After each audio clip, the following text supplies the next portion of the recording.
Exactly. You know what? Stay there. We're going to come back from break because this was actually, I was looking at all this news I hadn't covered yet. And the next thing I was going to cover after more calls was CBS News. Secret Service calls for TSA body scanners on the streets of America to keep the federales safe. And here it is, CBS News. And so what you're talking about is exactly what's going on. So I'm going to put you on hold. We're going to come back to Casey. I want you to start from the beginning, what you do, where you were, what he said, what it was like for people on the other side, because I want to cover that article at that point. Then it just dovetails with all the other fun. Obama mentor wanted Americans put in re-education camps. But that's not what's important. The important part is that I get wound up sometimes and interrupt. That's what's important. We want to talk about that now. And you know, Infowars.com needs to cover this. I actually see this thing going, why isn't Alex Jones covering Ron Paul on our videos covering Ron Paul? And I'm just like, yeah, he's just now getting into Ron Paul. Really, I was promoting Ron Paul when you didn't know who he was 17 years ago.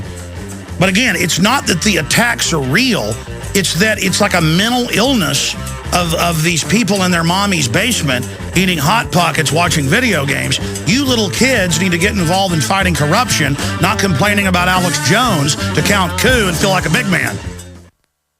Well, you may have heard CBS News, you name it, is reporting on it. Guys, put that article up on screen for Prisonplanet.tv viewers for me. Thank you. Secret Service wants TSA pat-downs on some trains during NATO's summit in Chicago and naked body scanners. And they're going to have the Army on the streets. Any excuse to militarize America. This on the heels of Infowars.com story. Obama mentor with video wanted Americans put in re-education camps.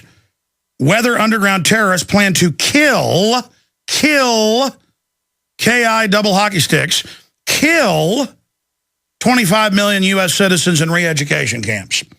Oh, and look, leaked U.S. Army document outlines plan for re-education camps in America.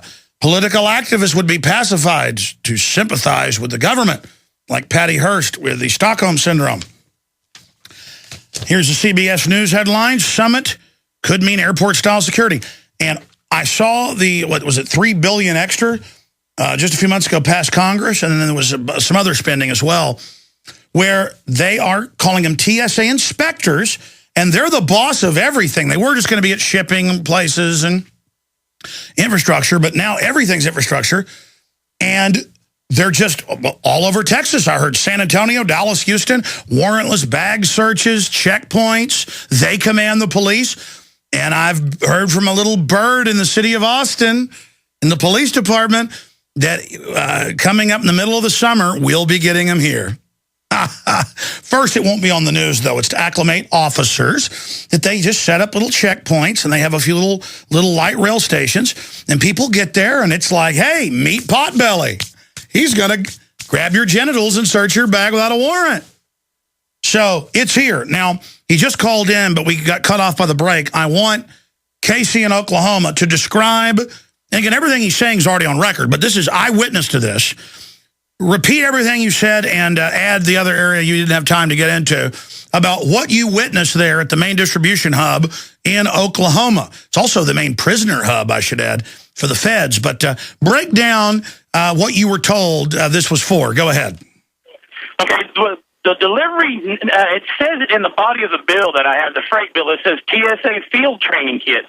And it's a pretty good-sized kit. I'm about 6 foot tall, 6'2", and it's taller than me. There's hard case totes on there that have padlocks on them, and it's shrink-wrapped. It's got security wrap tape all around it. And I've been delivering to this place for 2 weeks now, probably 16 to 20 skids going to this place. And I asked the guy, why is there so much coming through here? He just kind of looked at me with this little grin on his face. Well, they're fixing to wrap up domestic checkpoints. And I had to bite my tongue. I told him they better not do it to me. I still have a Fourth Amendment right. And they called and asked that I not come back out to that facility.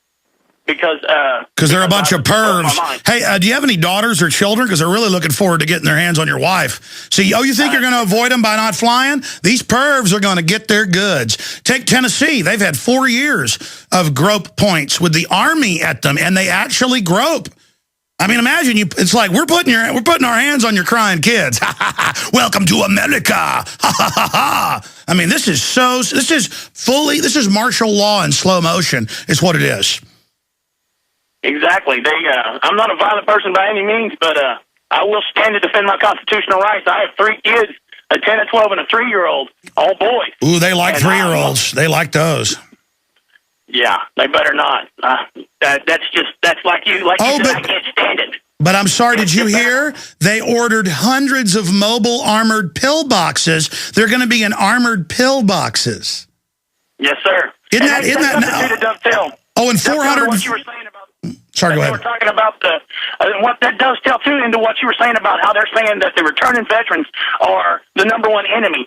I'm the type of person, I was always raised that you ask the old-timers, like any job I've ever been in, construction, digging ditches, running a trencher, running a hay baler, driving a truck. I don't have a problem picking the old-timers' minds, asking them, hey, how should I go about this? How should I do this? They've got the experience.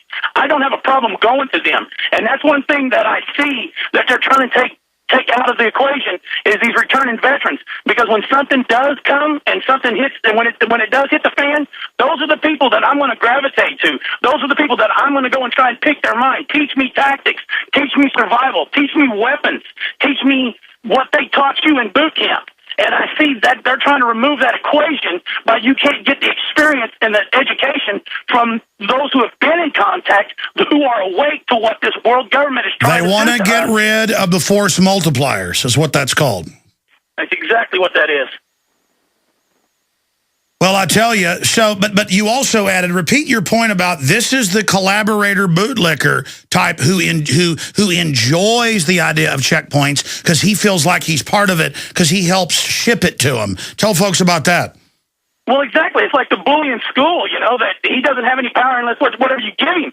And these little guys here, they're doing everything they can just to have a job. And they feel empowered because they're working with the so-called powers that be. They're going to march in on the people. I mean, these guys are you can just tell that this is their last-ditch effort for a job. And they think that they've got something because they've gone along and collaborated with this enemy that has infiltrated our government like the French did, that turned against their own people. That's ridiculous. How can these people say they're Americans and know what they're doing to these people?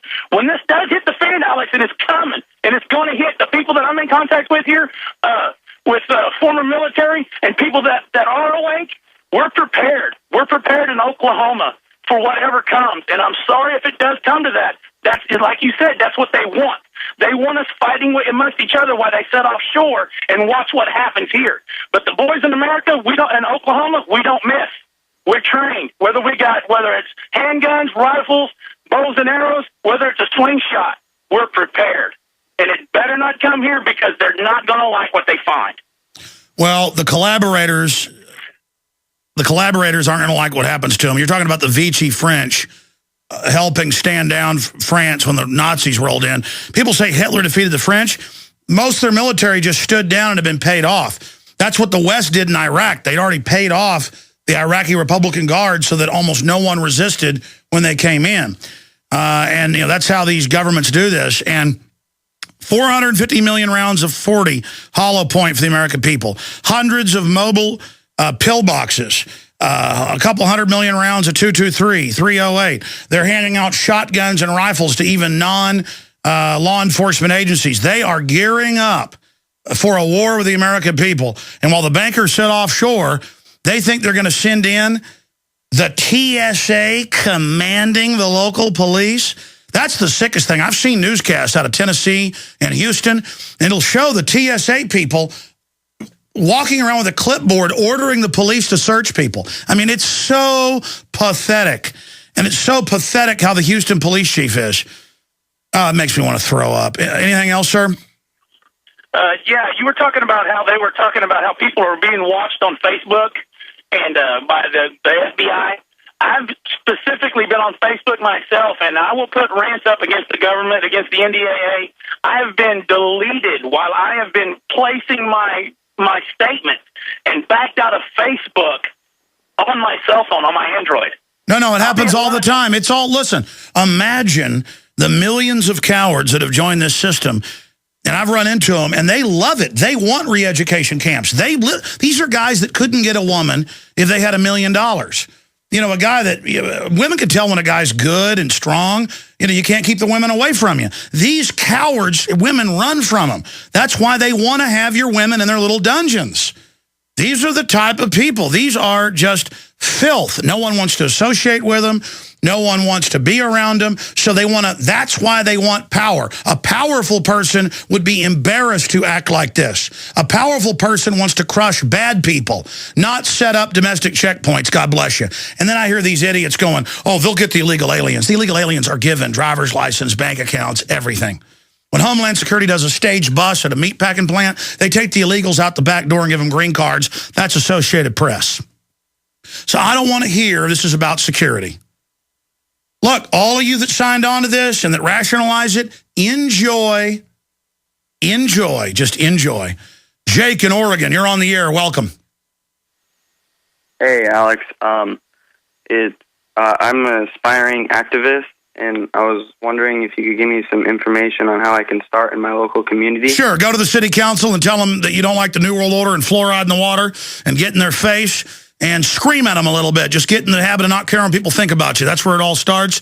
And then just create whatever slogan you think and website and plaster it on, print 500 copies and plaster it all over town. There you go. Thank you. Call into talk radio. Go take the classes. They're easy. Get an Access TV show. Call and buy a 1-watt FM transmitter and start broadcasting 24 hours a day off a computer, off an antenna out the window, and put up signs all over your neighborhood so everybody can tune in. You'll reach hundreds. Hit them and hit them hard. You want more advice? Yes, please. Well, you want to start with, bashing your head into the wall. That's how I started. No, I'm just joking. Don't do that. That's actually how I started. But the point is that first you got to get mad, okay? You got to get motivated and you got to stop caring. And some chicken neck neighbor wants to laugh at you, that's because they're a chicken neck. Or somebody wants to walk over and pull their billy club out and tell you don't have free speech. Start beating my head in, man. Go ahead and destroy America. You know what? It's all about not caring anymore. It's all about just saying, you know what? I'm not your slave. Do you hear what I'm saying, brother? Yes, I hear what you're saying. I'm 15 years old. This is my first time ever calling in. Well, I would just call. Well, great job. Listen, I got Richard Reeves coming up, and I got another guest, but I'll put you on hold. I'll even talk to you off air if I have to, but here's what you do. You just start handing out bumper stickers at school, start talking about liberty. They'll persecute you for that. Then you make a bigger deal out of that to illustrate the tyranny. Then it's in the newspaper. They don't come after your freedom until you try to exercise it. Draw the enemy out. All right, this is a quick report, and then Joel Skousen is coming up. More of your calls. About a year ago, I was driving down 2222 at like 5 o'clock in the afternoon, going about 60 miles an hour. A lady came out of her lane. I was in the slow lane, almost hit me, so I had to go over into the shoulder. Right as I was going over a hill, there was a bike right up in the edge of the lane. Because they have big shoulders on all these roads. The bikes will get right over on the line or sometimes actually get on interstate highways. I almost killed them.